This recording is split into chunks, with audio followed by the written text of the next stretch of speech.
yung CVT setup natin. Optional naman, pwedeng stock, pwedeng galgal para mahaba, tapos malapad. Tapos pinag-group ko na lang. Kaya dito ang bagong gagamitin na brand na Santa Spring pang NMAX Turbo to. Sun Racing Spirit yung brand. Nalimutan ko sabihin. 1,000 RPM na Santa Spring, 1,000 RPM clutch spring. Position sensor 1 voltage ay 1607. Dahil matigas yung spring parang 1,200 yung spring ito. Kasi Sun Racing, alam ko matigas ang spring ito.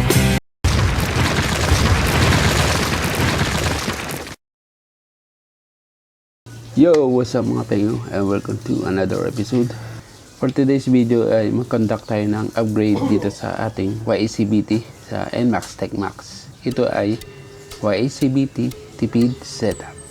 Nagkakape pa nga ako sa harap, gagawa. Tatabaw na kasi ako mamaya, kaya ngayon nasipan ko ng gawin to. So ngayon, explain ko lang. Tatanggalin ko muna itong setup natin. Ito yung final setup natin sa naka TSMP YACVT setup. TSMP na drive pace with counterweights. TSMP third drive. Gear profile ang gusto ng NMAX TechMax kasi may cambio tayo.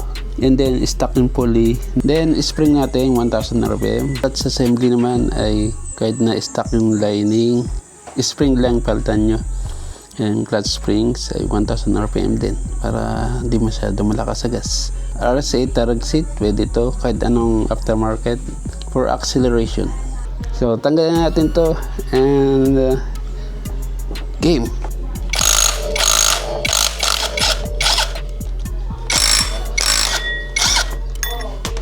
Hindi ko tinatanggal to dahil pangit.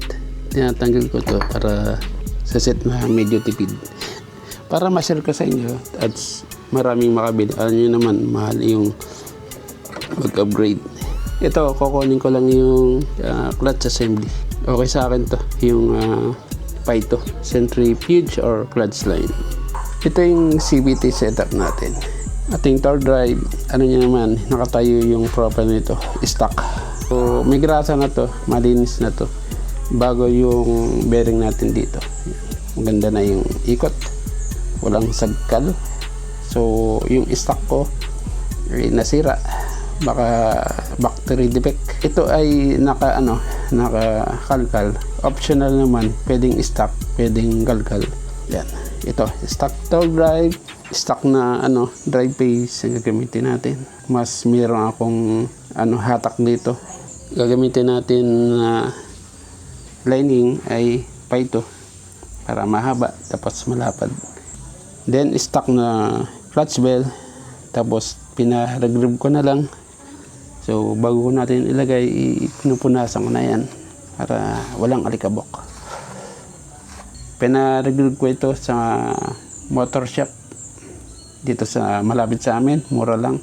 Maganda yung pagkalinya, walang sablay at sagad na sagad hanggang dulo. Yan.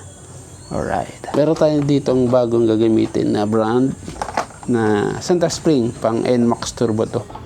Susubukan natin dito kung hindi siya lalata.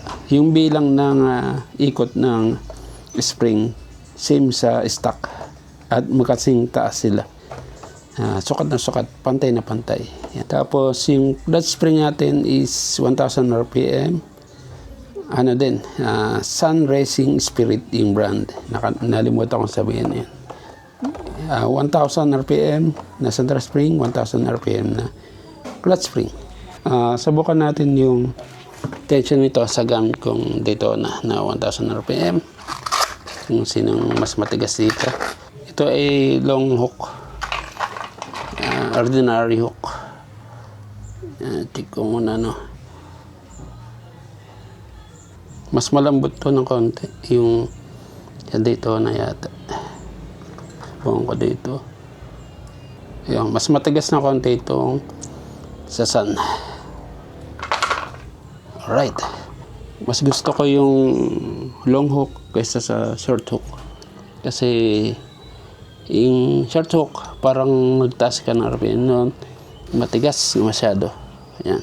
Yung short hook Nahirapan kang maglagay dito. Naiipit kasi maliit yung hook niya. Hindi niya malagay dito sa clutch lining. Itong long hook, yan. Lagay mo lang ng ganyan, no? Yan, no? Gusto ko to. Yun. Nakakamoy natin. Pangalawa. Bata, pag isa, ibibigay ako siya. Yan. Tapos, yan. Ito. Yan, okay na. Basta pumasok yung hook, okay na yun. Nakabit ko na. Yan na, yung kulay blue. Yan. Spring, ilagay natin dito. Yan, yan, Max Turbo. Hindi tayo gagamit ng torsion controller kasi magigil na masyado. Ayoko ng ganun. Diretso na to. Yan.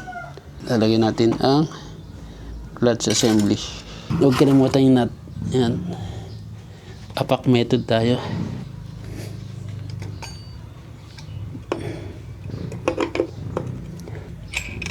Yan. Pasok ka agad. Birayin natin. Okay na. Testing ko lang yung higpit. Mukhang sakto lang. Parang yung stock. Yung higpit nito. Hindi siya masyadong madaling pigain. Dahil tama yung dami ng ikot ng spring. Mukhang maganda to. Bibigay ko yung torque specs. Lagay ko sa screen. 55 Nm of torque. Okay na yun. So ngayon, katapat ko yung kabitan ng Y-tool ng paganto, pailis. Kahit to, wala namang sinusunod na TDC o pa. Wala naman. Lang talaga. Maarte lang yung iba.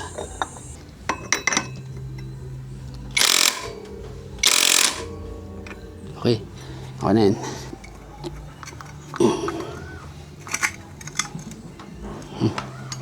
Yan, pinasok ko na gamit ang paa. Belt, nakaturo sa kaliwa.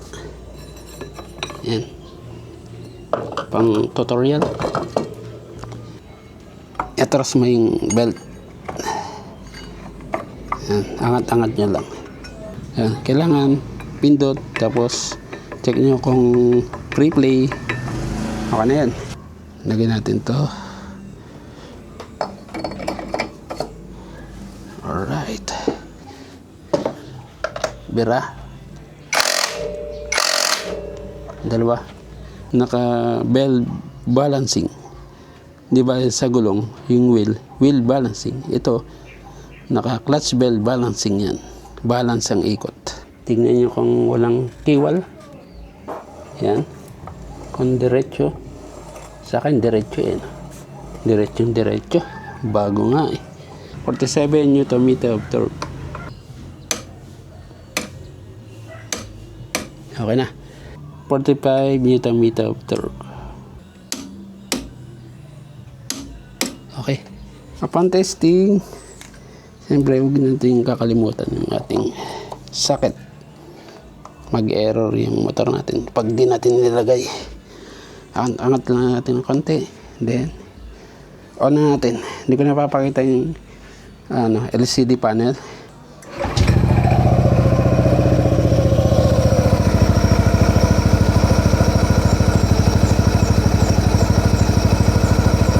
Titingnan natin sa Smart FIA ko yung position ng primary sheave. A few minutes later. Yung primary sheave position sensor 1 voltage ay 1607 kasi nga stock pulley saka ride piece ang gamit natin. So goods yung kanyang position. Yan. Okay mga penyo, sa price naman, ito na yung price ng pagkabili natin. Ito yung center spring, 372 pesos yung nabili natin, pero sa ngayon check natin sa online, yun, 376 pesos. Yun, may 1,000 RPM na sila. Yun. 376. Tapos yung clutch spring, ito, 227 ang bili ko. Yun, tingnan natin sa online kung magkano. Misol, MIUI, 125, parehas lang. 208. Mas mura oh. 208. So, ngayon yung price, center spring, 376 pesos. Yan. Plus, yung clutch spring, ito ay 1,000 RPM. Sun Racing yung brand, 208. Pero 226 yung bili ko. So, back natin. 226 para may add. Yan. 602 pesos kapag 602 pesos kapag spring lang yung ating papalitan. Kung magpapalit ka ng clutch lining, 1,000 pesos yun. Huwag na natin ilagay yun kasi alam ko di pa palitin yung stock na clutch lining nyo. Huwag na natin isama. So bali parang 1 pesos yung Python na clutch lining in centrifuge. Or next natin yung re-groove ng clutch bell, linear groove, plus pagpalagay mong 300 pesos. Pero merong mababa, may 200 or 250 pesos. Depende sa shop. Yan. Bali, 900 to na. So, ano pa papalitan nyo? So, wala na ano. So, yun lang yung magagastos nyo sa setup natin. Paito. Ang price is 1,113 pesos. So, add natin yung yan, 2 pesos plus 1,113 pesos. So, 2,015 pesos kapag magpapalit kayo ng clutch lining na pa ito. Pag hindi naman, ay 902 pesos lang magagastos nyo. Yan. 3 weeks later. So ngayon, testing natin to yung motor natin. Dahil ang binago natin ay 1,000 RPM na clutch spring, 1,000 RPM na center spring. Parehas na Sun Racing yung brand ng mga spring natin. Tapos regroup ng clutch bell stock. Mas gusto ko yung stock kasi mas maganda sa rektahan or touring. Ito ay hindi pang acceleration kaya hindi tayo magte-test ng 0 to 100. Pang touring ginawa natin. Pero tingnan natin kapag lumapat na yung ano. Yan, nakatigil tayo tapos anda tayo, pipiga tayo ng konti. Medyo nararamdaman ko sa nasa 3,000 din yung under nito eh, no? 3,500.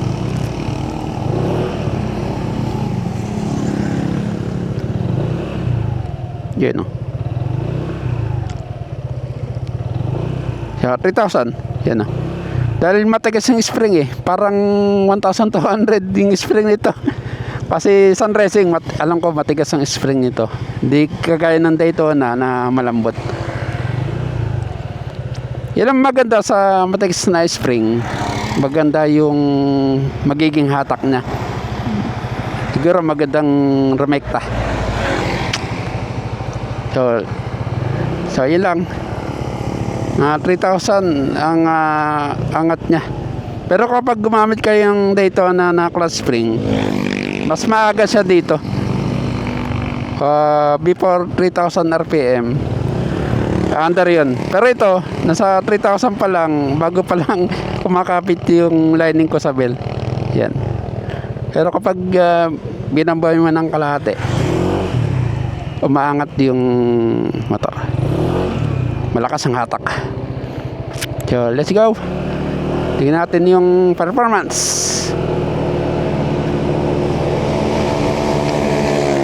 Kami na pala, tinesting ko sa Lagunti. Yung unti-unting throttle ko, nilaro-laro ko lang yung throttle.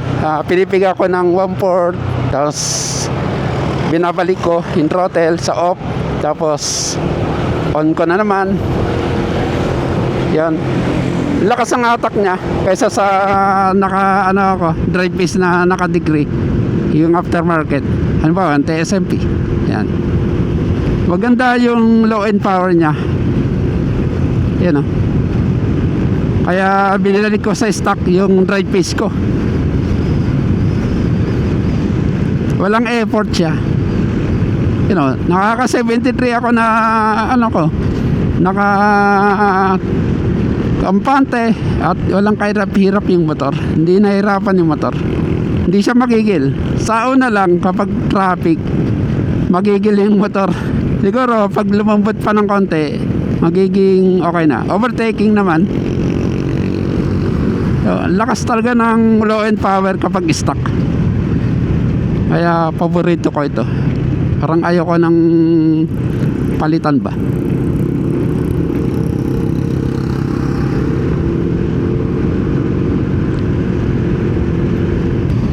Nung drive piece na naka-degree, tapos naka-tour drive ako ng TSMP, hindi ko maramdaman yung kanyang shifting.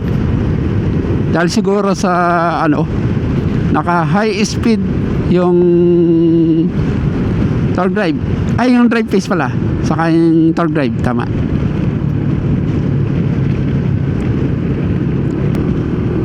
Ngayon, random ko na yung hatak na. Naka-back pressure tayo na muffler, silent killer. May timang usok ng Toyota. Overtake tayo, tapos shift.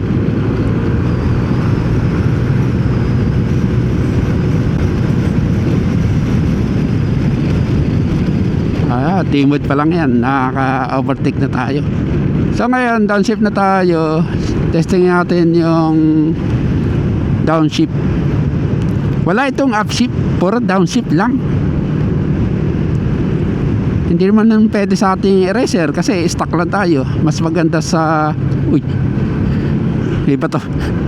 Mas maganda sa kargado yon, yung eraser. Kung bolt on lang, remap ECU lang. Piga natin ng konti.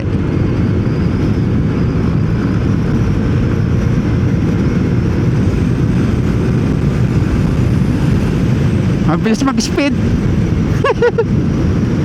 Lusong eh. Downshift. Dalawa. Yan mihinto kagad tayo no. Yan ang gusto ko sa stock. Saka pag naka-shift level 1, binira natin. Ang ganda yung hatak niya.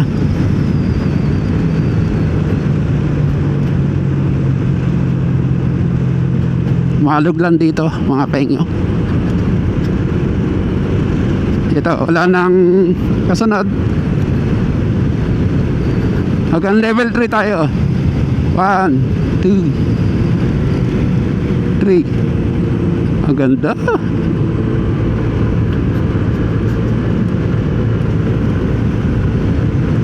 Aggressive din eh. Aggressive din na naka-drive ako na TSMP. Aggressive din to na naka-stock lang tayo. Tapos spring lang yung pinalitan natin. Gumastos pa tayo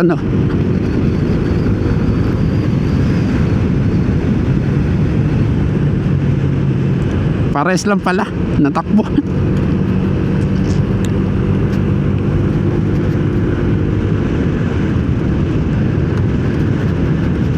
S-Mod natin. S-Mod. Nakapacket eh. Ito, ganda ng tulog. Walang ship yan pero nakakaahon na. 7,000 RPM.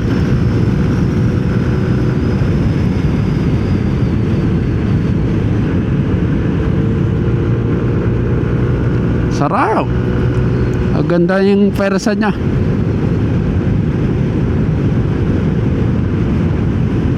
Pwedeng chill ka lang, pwedeng medyo racing ng konti. Alright.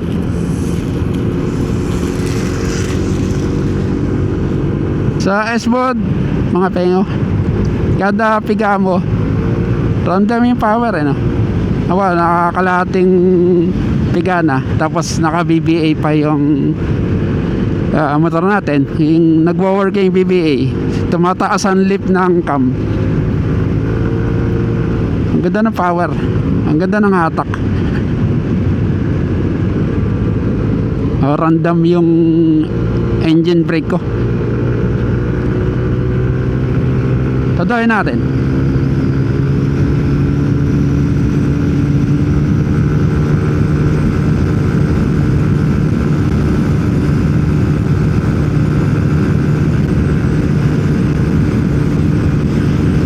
Ba't ganun? Mas mabilis to. Ba't ganun? Mas mabilis pa to kaysa nung naka-top drive pa ako. Kaya lang, nakakalkal tayo ng top drive, stock top drive. Mas mabilis pa nung naka-TSP top drive ako. Mabagal yung TSMP top drive. Kailangan mong kalkalin pa yung dulo, yung open. Nag 102 tayo doon. Dati 99 lang. Hindi tayo maka 100 doon. Pangkaraniwan kasi T-mode ginagamit ko sa pan-touring, chill ride, patag, yan. Pag S-mode naman, pag ginagamit ko sa pang-ahon, yan. So overall mga pengo, saglit lang to siguro to. Ang ganda ng speed niya. Malamang yung gas consumption pag long ride, kasing tipid siya ng naka-stack lang. Siguro matapang konti, yan, 40.4 km per liter. Naka ano tayo, nagpo-full throttle tayo. Dati nung naka TSMP top drive tayo, 37 na yan, 38.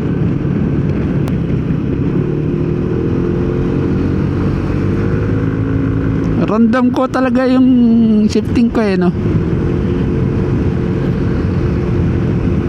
Random ko yung lakas yung pag nag-activate yung shift.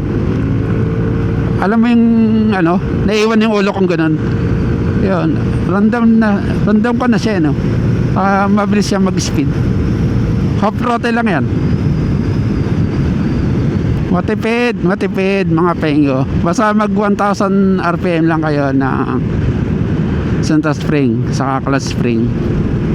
Pero itong Sun Racing, pag city drive baka medyo matako sa gasto, magiging 38 km per liter. Pero kung babad na babad, baka bumababa. Siyempre kapag city drive, hinto, takbo, kagaya sa Kainta, ganun ang traffic doon. Saka sa IPI, sa EDSA, yan. Minsan sa EDSA medyo okay pa no? Gusto ko sa ahon. Ulit ako. Sorry. Ganda ng bundok dito. Kaya paborito kong puntahan dito no? Kapag Webes, walang masyadong kasabay. Alright, Santa Maria na yata to. Kung konting ahon lang, kayang-kaya na ng T-mode to. Pero kung may back ride kayo, S-mode, syempre. Pero kaya naman yan, basta mag-shift ka.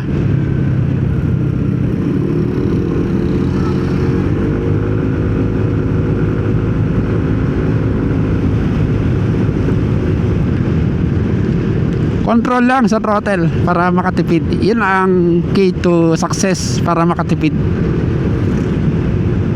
Tapos pag may aso, pagbagal.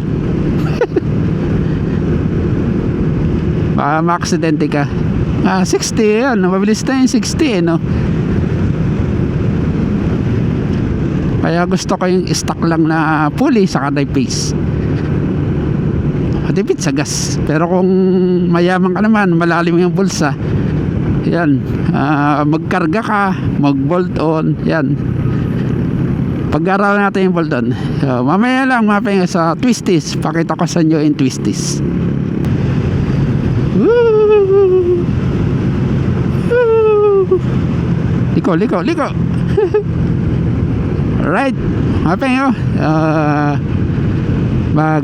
Banking muna tayo. Ship tayo na level 1 lang.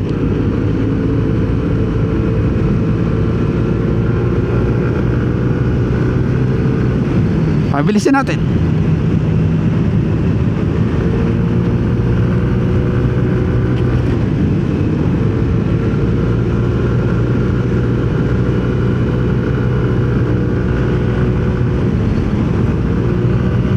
Katabitaw natin ang throttle. Nagdi-disengage yung ship. Kailangan pindutin muli kapag nasa cornering.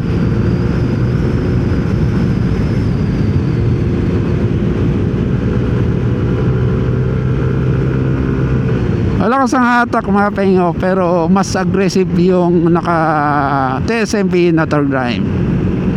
Mas doon, mas mabilis yung rektahan. Pero kung hindi ka naman racing, okay lang to.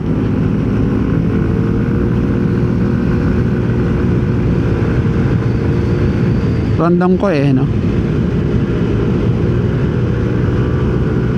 Nakabangking pa naman, pero di siya ganun kabilis. Mas mabilis si TSMP. Yun ang kaibahan.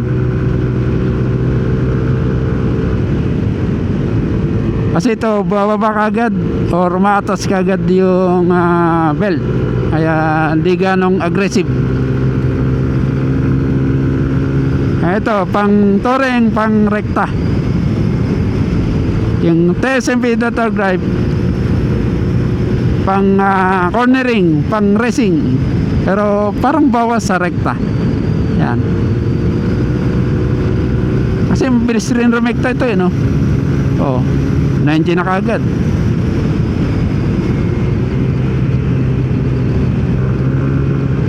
At pala dalawa.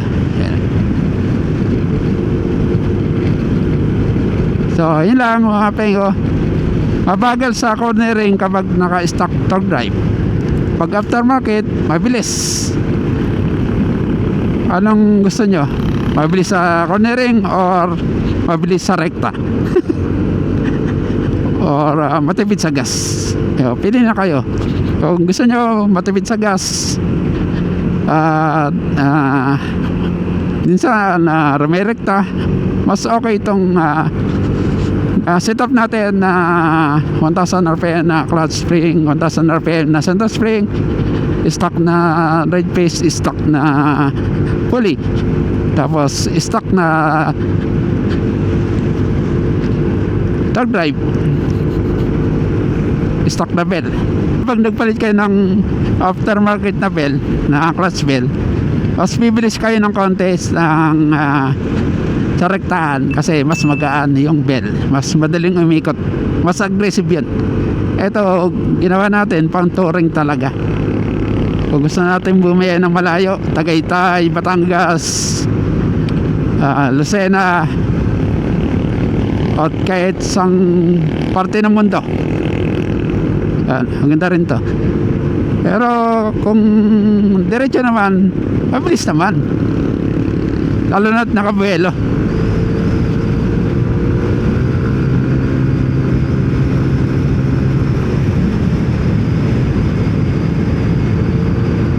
Mas gusto niya yung binobomba yung throttle no. Kaya napil ko na yung kaibahan sa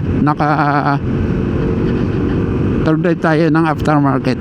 Mas aggressive talaga yung aftermarket.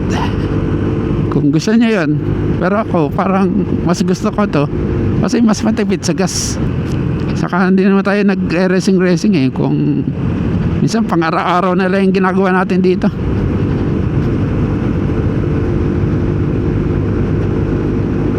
Alright mga pengo, ilang yung testing natin di sa 1000 RPM na cross spring. Saka ito yung YCVT tipid setup, tipid sa gas, tipid sa gastos. Yan. Alright, so comment down below kung nagustuhan nyo yung performance. Pero mag-update tayo sa kung naka 3,000 na kilometer tayo, maglilinis na kasi tayo sarado sa iling, ginis tayo. Titingnan natin yung spring kung lumambot ba or ganun pa rin, matigas pa din. Check-upin natin yan kasi sa 3,000 kilometer na target natin, 6,000 kilometer mula nung nag-YCVT cleaning ako. I-check-upin ko kung sa 6,000 na kilometer maglilinis ulit tayo. Kaya tingin ko kailangan maglinis ulit tayo, tapos regress ng third drive. Alright mga payo, hanggang sa muli sa another episode.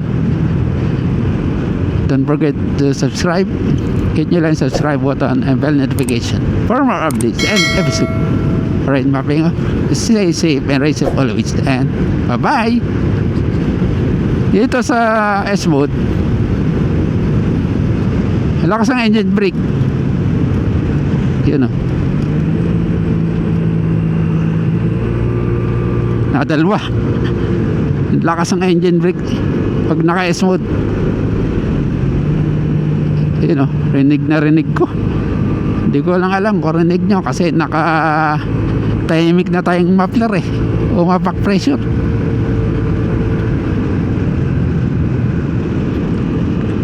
Kaya wala nang ahon dito, kaya timid na. Bye bye.